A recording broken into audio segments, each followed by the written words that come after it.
berprestasi, lahirkan profil pelajar Pancasila. Belajar, bergerak, berbagi untuk negeri, kita menjalin kolaborasi. Belajar. Terima kasih kepada Ibu Hedia selaku Kepala Sekolah TK Anur dan kepada Ibu Heni telah meluangkan waktunya. Jadi di sini meminta izin kepada Ibu Kepala Sekolah TK Anur untuk melakukan kegiatan membuat positif kepada anak-anak kelompok P4 di TK Anur karena kurangnya disiplin dalam menjaga kebersihan, kurangnya kemandirian kepada anak. Maunya saya nanti tata tertib yang sudah ada, yang sudah bagus, nanti mau saya buat menjadi keyakinan kelas bagi anak-anak, sehingga nanti akan termotivasi dalam diri anak. Ya, Bu Aida, terima kasih banyak Ibu Aida selaku CGP Angkatan 10. Ibu merasa bangga dan merasa bersyukur bahwa dengan adanya Ibu Aida lulus menjadi CGP Angkatan yang 10 ini, TK Anur memiliki salah satu guru yang sudah diprogramkan oleh pemerintah sebagai guru penggerak yang sedang ngetren dan sedang booming-boomingnya guru penggerak. Nah, Ibu bangga dan Ibu bersyukur memiliki guru di TK Anur ini. Tadi disampaikan Bu Aida meminta izin untuk melakukan print positif di kelas Ibu Aida sendiri, khususnya kelas B4 ya Bu Aida. Kelas B4 selaku kepala sekolah tentunya Ibu menyambut baik. Jadi harapan Ibu Aida selaku CGP lakukan yang terbaik khususnya TK Anur dan untuk anak-anak peserta didik kita di TK Anur dan untuk program pemerintah pada umumnya. Kemudian Ibu juga memberikan motivasi yang sangat luar biasa untuk Ibu Aida karena dengan adanya apapun yang sudah dilakukan oleh Ibu Aida itu sudah terbukti dan kelihatan hasilnya, baik dari teman-teman sejawat, apa-apa yang belum tahu menjadi tahu, yang belum bisa menjadi bisa.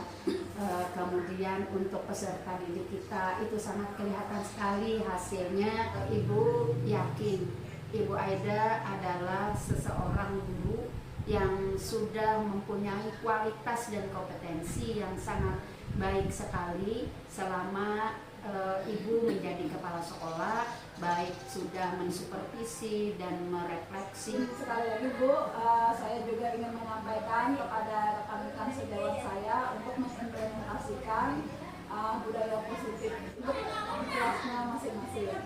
Setelah Bu Aida mempraktekkan atau melakukan disiplin positif itu di kelas Bu Aida, kemudian akan nanti diimbaskan lagi ke teman-teman sejawat untuk implementasi di kelas teman-temannya. Oh, itu bagus sekali. Ya, silahkan Bu Aida, apapun bentuknya untuk kegiatan program pemerintah CGP yang disampaikan oleh Pasil tentunya bisa diimplementasikan kepada teman-temannya. Itu adalah luar biasa dan itu baik sekali dan menambah nanti wawasan juga ataupun pengalaman serta ilmu yang sangat bermanfaat untuk teman-temannya, teman sejawat di sekolah kita. Saya mengucapkan terima kasih banyak atas semua dukungan, baik itu dukungan apapun itu, saya ucapkan terima kasih banyak. Iya, sama-sama. Warahmatullahi wabarakatuh. Waalaikumsalam warahmatullahi wabarakatuh. Alhamdulillahirabbil alamin wassalatu wassalamu ala asyrafil anbiya'i wal mursalin wa ala alihi washabbihi ajmain, amma ba'du. Yang terhormat Kepala Sekolah TK Anur dan Ketua Anur Fatah dan teman atau rekan sejawat, terima kasih juga atas waktunya. Hari ini saya mau menyebarkan pemahaman dan budaya positif yang sudah saya dapatkan di CGP, calon guru penggerak angkatan 10. Next. Pengantar. Konsep pendidikan menurut Ki Hajar Dewantara melibatkan pengakuan anak pentingnya budaya dan lingkungan positif di sekolah yang menempatkan murid sebagai fokus utama. Dalam konsep Ki Hajar Dewantara, pendidikan bukan hanya mentransfer pengetahuan tetapi juga mencakup membentuk karakter dan pengembangan kompetensi setiap murid. Oleh karena itu, menciptakan budaya dan lingkungan yang mendukung, inklusif, dan memperdayakan sekolah menjadi kunci untuk visi pendidikan. Next. Nah, konsep inti budaya positif di sini adalah perubahan paradigma belajar, yaitu nilai-nilai kebajikan, motivasi perilaku manusia, keyakinan kelas, disiplin positif, kebutuhan dasar manusia, prinsip kontrol guru, segitiga restitusi.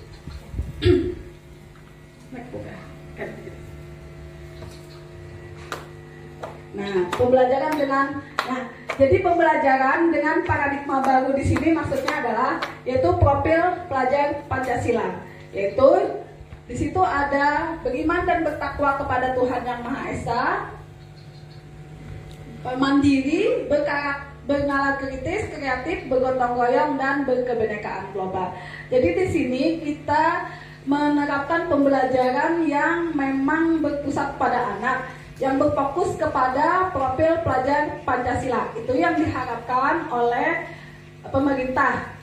Kita sebagai pendidik tidak boleh memaksakan kehendak kita kepada peserta didik kita. Jadi diusahakan sekali kita sebagai pendidik, kita tahan-tahanlah. Jangan sampai kita memaksa anak, apalagi anak itu tidak suka dengan kegiatan yang kita suguhkan.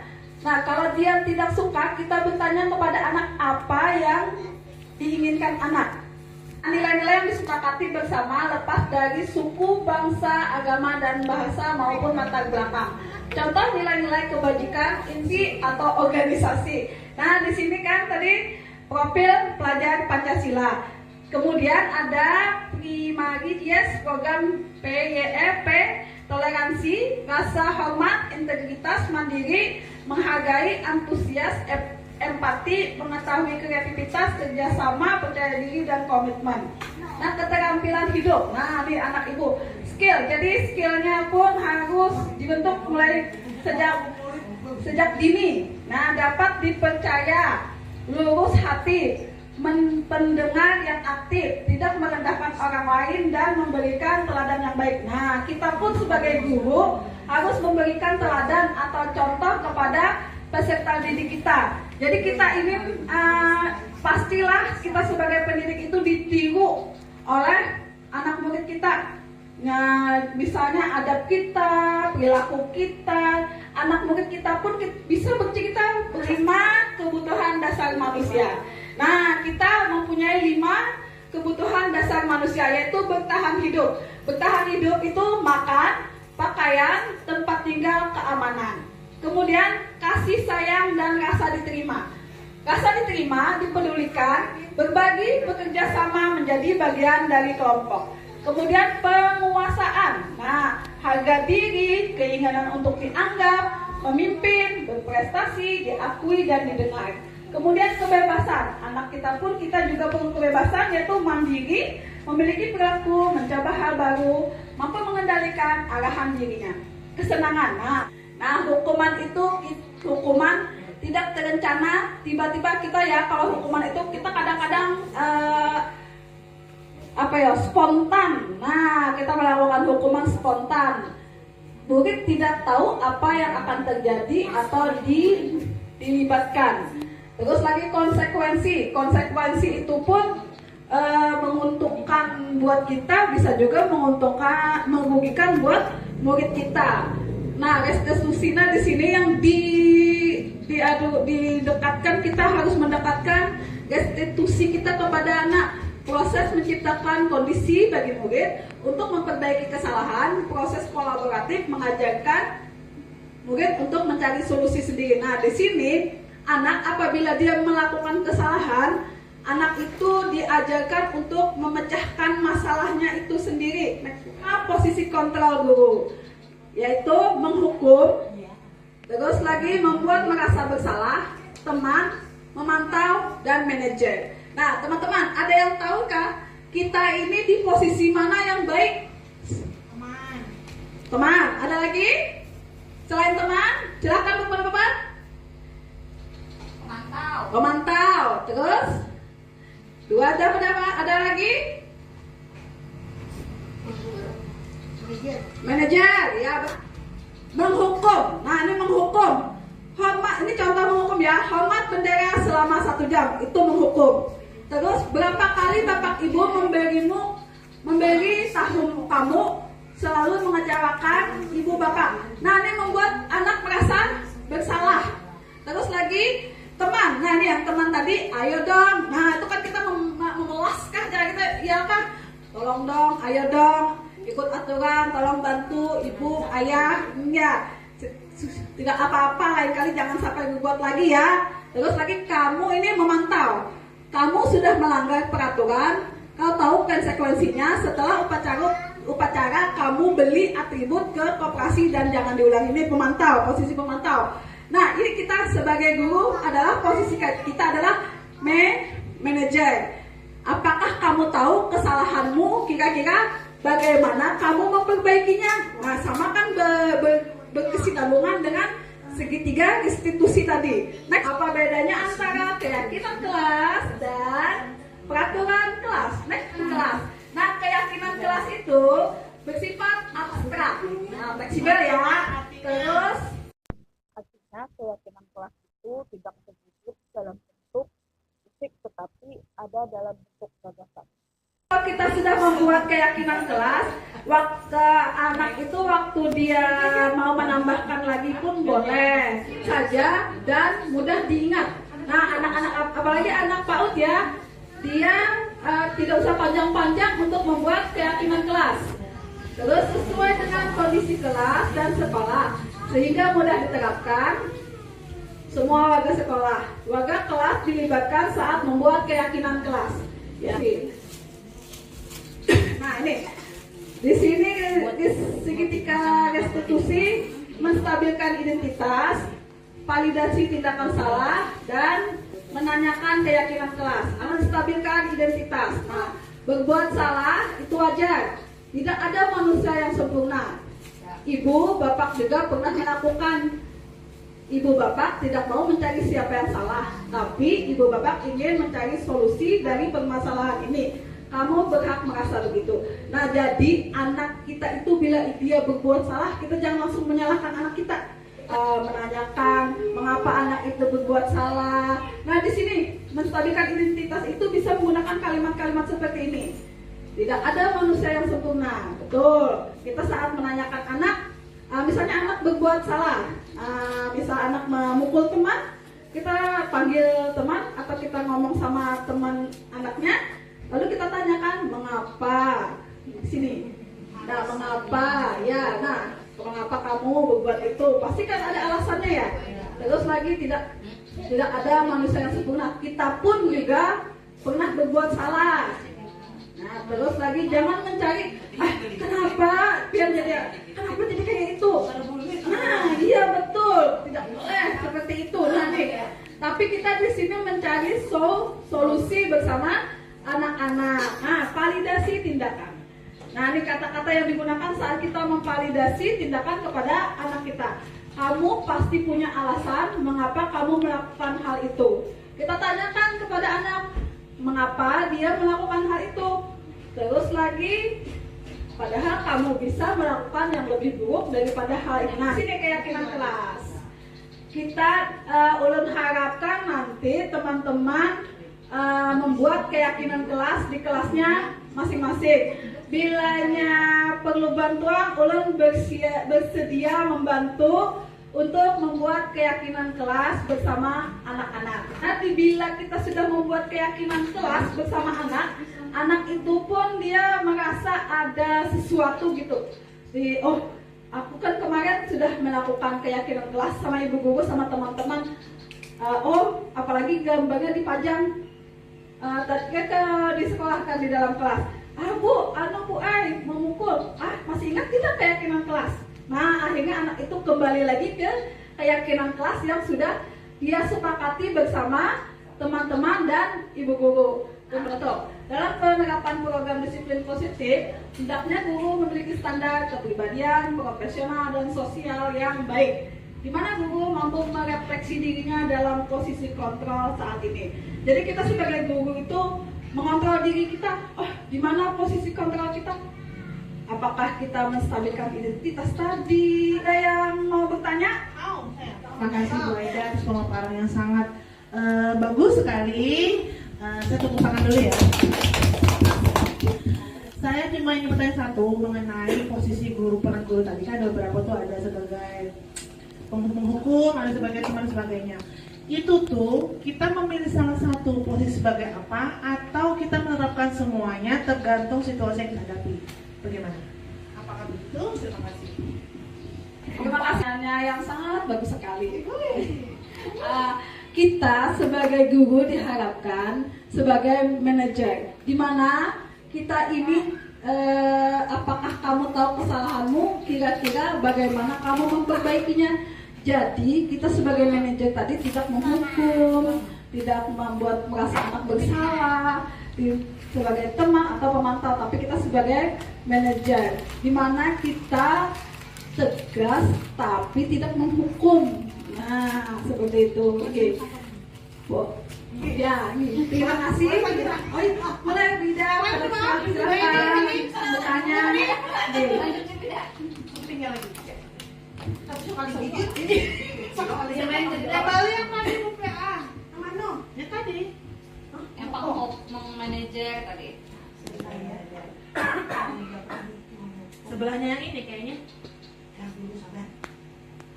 Ini kan kasus diambil adalah kasus anak tidak memakai atribut lengkap pada bendera. Ini berarti saat anak melakukan kesalahan. Apakah posisi kontrol guru ini berlaku untuk anak melakukan kesalahan saja atau semua aspek perilaku anak? Karena kenapa tadi di awal saya memilih teman? Karena saya merasa sebagai guru, apalagi untuk anak usia dini, kayaknya gitu ya, untuk saya pribadi, kayaknya anak kecil itu boleh melakukan kesalahan karena pengetahuan dia masih belum maksimal. Nah, jadi kalau berperan sebagai teman, anak akan merasa mudah dimasuki, diberikan masukan segala macam. Nah, makanya kenapa tadi saya memilih teman, dan kalimatnya pun kan mengajak anak supaya anak tidak merasa kalau posisi anak merasa dihakimi. Jadi kalau anak merasa dengan teman, biasanya kan anak akan merasa satu frekuensi lah begitu. Nah, jadi makanya saya tanyakan, apakah ini berlaku untuk anak yang melakukan kesalahan saja atau berlaku di semua aspek perilaku anak? Kita memang sebagai pendidik di posisi teman memang tetap kita sebagai teman. Tapi teman itu kita tidak yang terlalu teman bana gitu, nah intinya kan biasa aja. Mulai ada batasannya kita, karena kita kan sebagai pendidik tidak mungkin kan kita nah ya itu dari mengikuti awal anak. Jadi tetap kita sebagai pendidik itu tadi, sebagai teman iya, pemantau iya, karena memang teman kita harus jadi teman bagi anak memang. Jadi untuk pemantau kita tidak mungkin tidak memantau anak, karena anak usia dini pun perlu dipantau. Nah, tapi lebih bagus lagi tadi yaitu manajer, karena di manajer ini semua yang ini tadi dari teman memantau bisa digabung atau dikolaborasi menjadi manajer. Jadi manajer ini bisa dijadi teman, bisa di manajer. Jadi kita bisa menempatkan di mana posisi kita saat kita menjadi teman, di mana kita menjadi pemantau. Nah, seperti itu Ibu Bagaimana Bida? Ada yang tadi materi yang sudah saya sampaikan. Mudah-mudahan teman-teman juga dapat menerapkannya di kelas masing-masing. Assalamualaikum warahmatullahi wabarakatuh.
Tangannya tangan kanan, bila angkat tangan itu tangan kanan. Ayo, di mana Pak Jan? Ini sudah main guna. Siap, taruh situ. Boleh dia tante. Iya, boleh, gantian. Nanti sunang. Oke, si Lopal. Gantian ya. Ini tadi coba. Benar ngomongnya. Saling menolong teman-teman, ibu-ibu dan orang tua. Bagaimana cara tolong menolong dengan ibu-ibu dengan menyapu apa? Melap lantai. Betul. Membuang sampah di tempatnya. Membereskan. Ya. Membereskan mana menyapu nanti saling tolong menolong. Kalau ada sampah yang berserakan dibantu.